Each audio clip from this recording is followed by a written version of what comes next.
Hey, welcome to our LinkedIn Live. I'm so excited to be doing this. I've been looking forward to this all week, where Bruce Rolls and I are really going to get into and dig into the one thing that just about every person that goes into a fractional business or into a consulting business, something from a full-time employment into business for themselves, forgets to do, that has a huge impact across the board of their whole life and their whole business. And we want to talk about that today.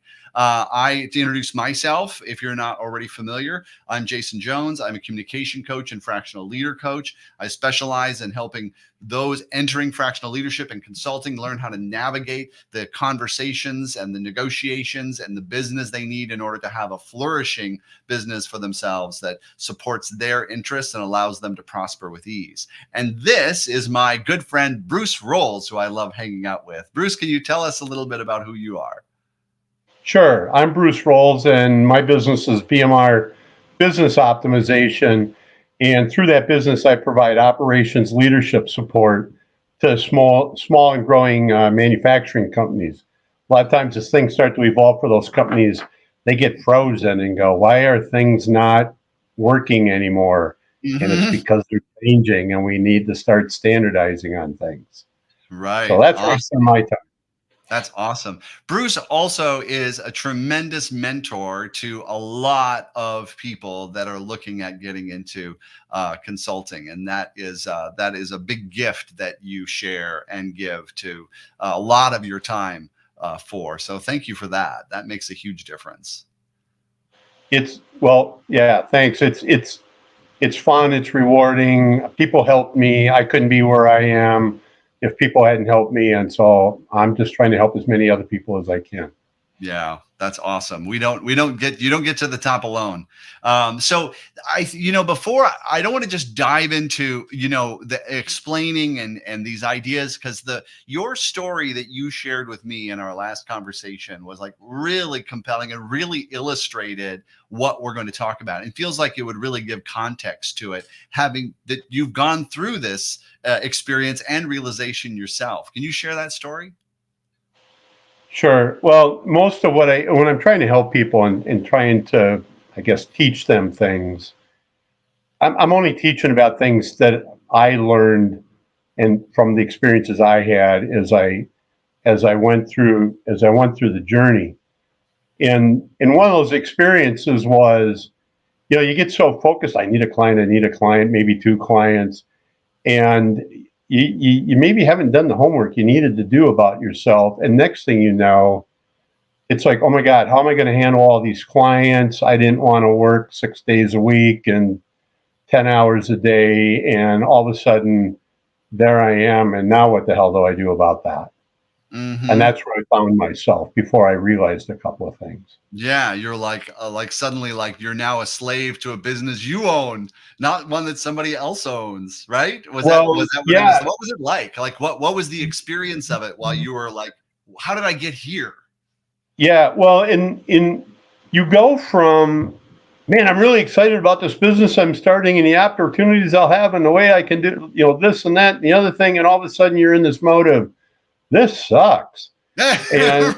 It's like, where'd the fun go?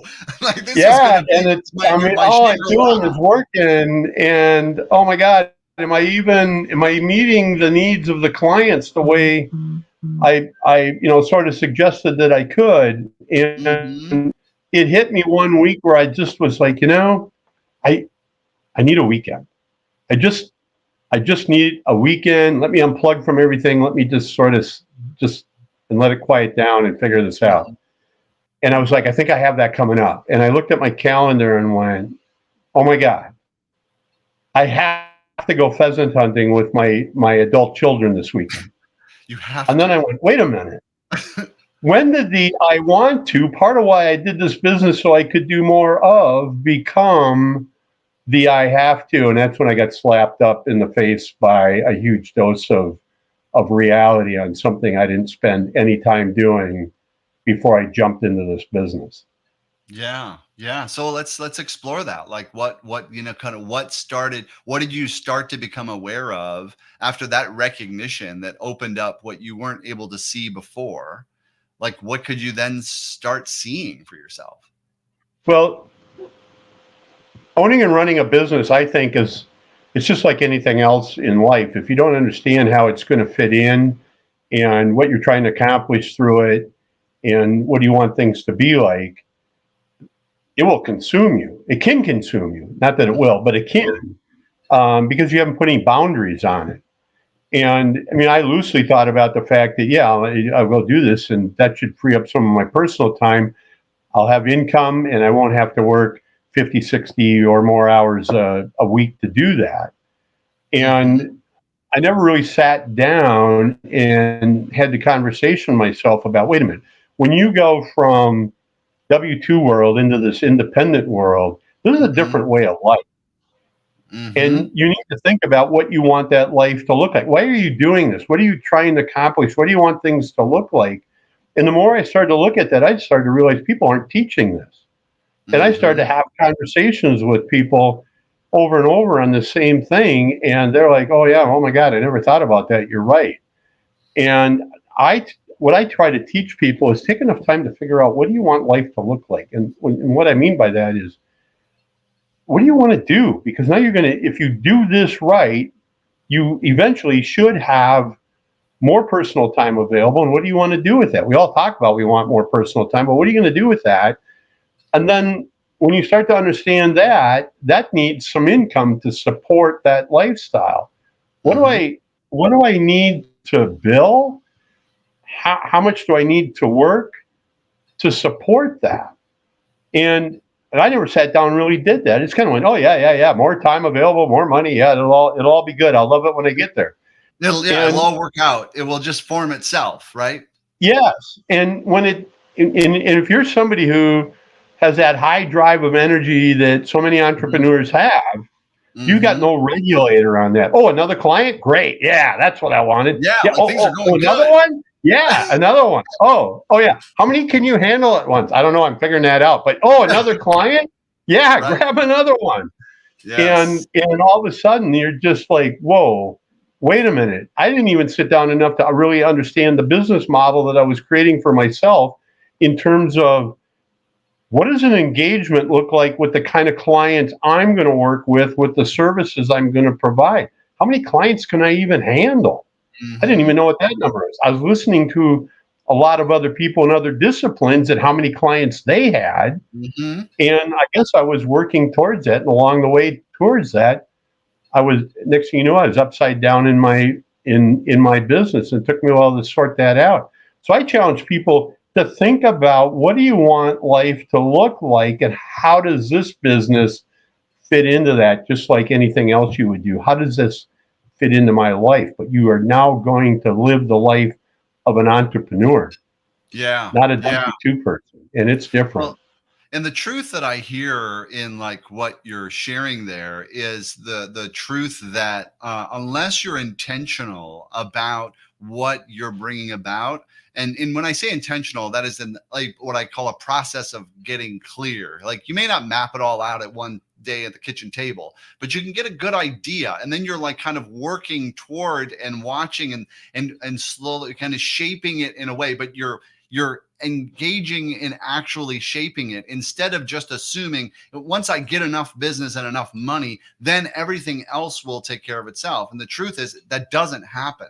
It doesn't. You go back into whatever default mode you had in your company. And a lot of companies just want more of you for whatever they're paying you as kind of a norm. Like just, it's a norm. You're just expected like, and that's how we get promoted. I'll do more. I'll show you. I'll, go the extra mile, all this, that, right? Where there's this kind of mentality to it. But in business, if you do that, you just drive yourself into the ground.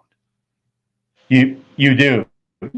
You literally can just burn yourself out. I just prior to this conversation here, I met with somebody and I said, the last thing I want to leave you with is this whole topic. And they said, I've done that. And I said, okay, well, that's good. And they had determined, you know what, I really want to work with clients between 9 and 2, Monday through Thursday, Friday, some business administrative, and then I go. And I went, yeah, that sounds really good. Why would you want to spread that work over 4 days if you could do it in 3 days or just a titch longer And now you have a 4-day weekend every weekend. And they went, oh, oh yeah. Yeah. I said, why work on 4 days if you only have to work on 3? Right. But this is part of that conversation. And sometimes you need to talk out loud about it. Particularly if you're married, you certainly should be talking to your significant other about how you envision living life, because maybe it doesn't mesh. Yeah. but Well, right. you need to understand it and look at it. What am I stepping into? What is this about? And if you do it right, I hear stories from people that were, okay, once I got things under control and really figured out how little I need to work to provide me with what I need, at least from a dollar's perspective, I found I had more time available, and I actually started exploring other things that were of interest, and all of a sudden a different business spawned or another business spawned. Right. And but that's in your model, Jason, about get something molded in front of you, understand what the target and the bullseye look like in at least some sort of general terms. And then as you're going down the path, pay attention to it and start molding it, because things will happen, opportunities will present themselves. What do I do with this? And should I go, oh, maybe I should change direction a little bit. I was going to be a this, but maybe now I want to be a that. Those things you figure out in the end. But how does this fit your life? And how do you want to live your life? That's the thing. I sort of skipped over that part until I was beating my head on the desk. What the hell did I do to myself? Yeah, because the opportunity that got presented to you and presented to everybody who's going to go off on their own and establish their own way of doing things is, one, you're free of all the norms and constraints that employers had given you, but you're also free. But there's also an intentional breaking free of doing what I'm supposed to do. Like, so much of life is like, oh, what am I supposed to do to succeed here? What am I supposed to do to advance? What am I supposed to do? It's going out and finding what is there supposed to do. And that's not actually what we're talking about, is the getting to the terms of what there is supposed to do. Like what I hear you describing and what I've coached a lot of my clients around is, what is your criteria? Like, what is the container? You know, for myself personally, like when I set out for the coaching hour to be a global mobile business that I can operate anywhere in the world, independent of any economy that I'm in, and at its peak, at its prime, when I have it dialed in, then I don't engage more than 20 hours of actual FaceTime work into it. And so that, and I had an expectation, and I also set a revenue target, is that it had to be scalable so it had the potential of $1 million in revenue. Those are my criteria. And so then the last 7 years has been making decisions based upon that criteria. What do I need to outsource? What do I need to refine? How much can I actually engage in my coaching with individuals? That criteria has shaped all the decisions I have that gives me the business I have now today. Now, in all fairness, I'm not at 20 hours a week yet. However, I'm closer to that now than I've ever been in all the years of hustling, get more. Oh, things are down. I got to make more happen, just in the constant hustle. Yeah. And even if you don't go so far as to the $1 million and figuring all of that out, but certainly from this time commitment and lifestyle, it will help you figure out, what do I need to make to support that? Because I don't think it's about making the $1 million.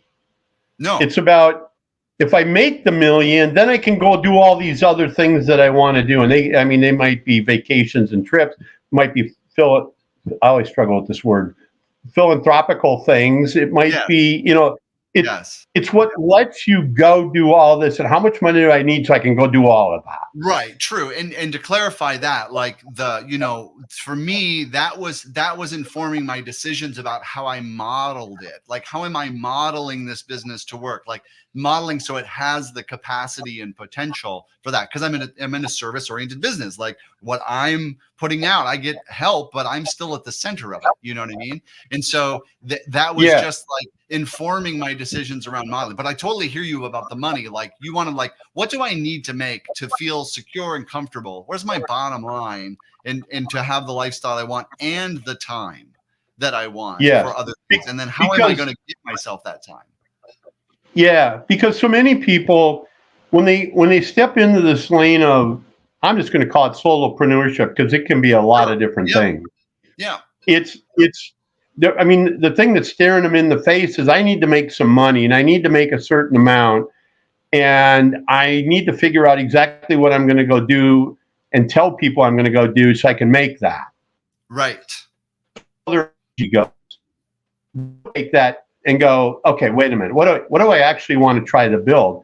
And if they don't burn out somewhere along the way, hopefully they at least free up enough time where they can start to get the rest of the vision together about what you're thinking about.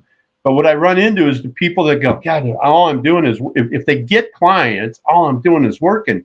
And it's because they never really sat down and thought about that. Nor do they know how much they need to build. Yeah, there's what the market will bear in terms of what you do and all these things and who are your clients and all that. But maybe you're somebody that just doesn't need to make a lot because of, I don't know, whatever the reasons are. And so what do I really want from this? And that helps you figure out that bill rate and how much to work. And so many people that I run into aren't even figuring that out. And then when I stop to think about it, there's a lot of people out there helping people with a lot of things and training on a lot of things all around this whole kind of a space. And I don't hear anybody helping anybody out with that part and teaching that. So I've at least started to bring that message to people and go, one more thing to think about. One more thing to think about. Mm-hmm.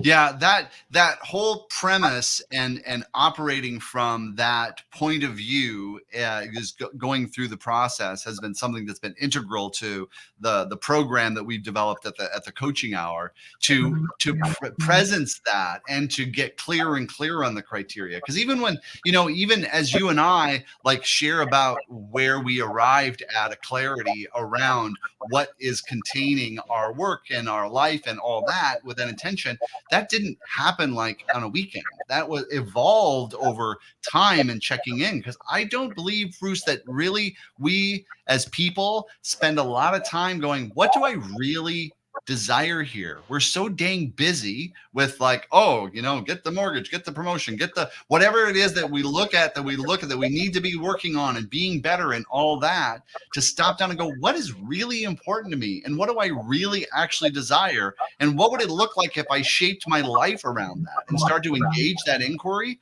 Like, amazing things happen. Yes. And that was the conversation I had with myself when I had that day of reckoning of, I have to go do something that I dearly love to do. And started to really think about what I was doing. And then when I started to self-analyze, I wondered about, but I never really thought about just exactly what does an engagement look like with a typical client. I now had that perspective. I had an idea how much that would generate in revenue, income. And I started to figure out, my world looks a little different than some of these other people in terms of number of clients. I only need one and maybe two.